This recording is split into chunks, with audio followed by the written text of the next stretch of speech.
There are three main accounting reports that you need to understand in order to have a really good understanding of your business. First of those is the P&L, the profit and loss statement. That tracks, on the one hand, your profitability, which looks at your total sales, takes off your refunds, returns, discounts, promotions, then it looks at your net sales, and then it has all of your expenses that are on your products, which is your cost of goods sold, your expenses which relate to your variable marketing, sometimes known as CAC, the cost of acquisition of your customers, your operating costs, which are your fixed costs that you're spending on a recurring basis regardless of your level of sales. And then you have your interest and your tax expenses, finally ending with your net profit or net loss. Understanding your P&L is crucial to understanding your profitability metrics on each level, meaning on your gross margin level, on your contribution margin level, on your EBITDA level, which is earnings before interest, tax, depreciation, and amortization, and your net profit level. Understanding all these margins will give you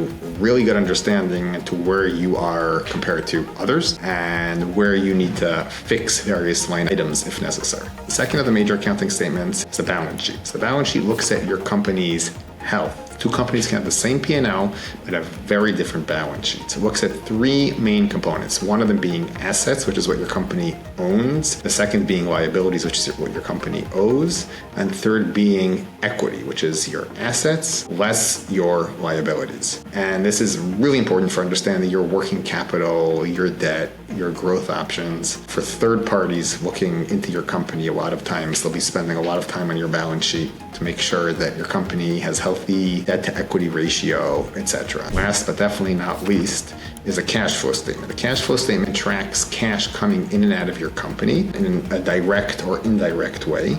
But at the end of the day, it is more operational and a little less financial than the other statements. Now, this is a common mistake when people are doing accrual-based accounting.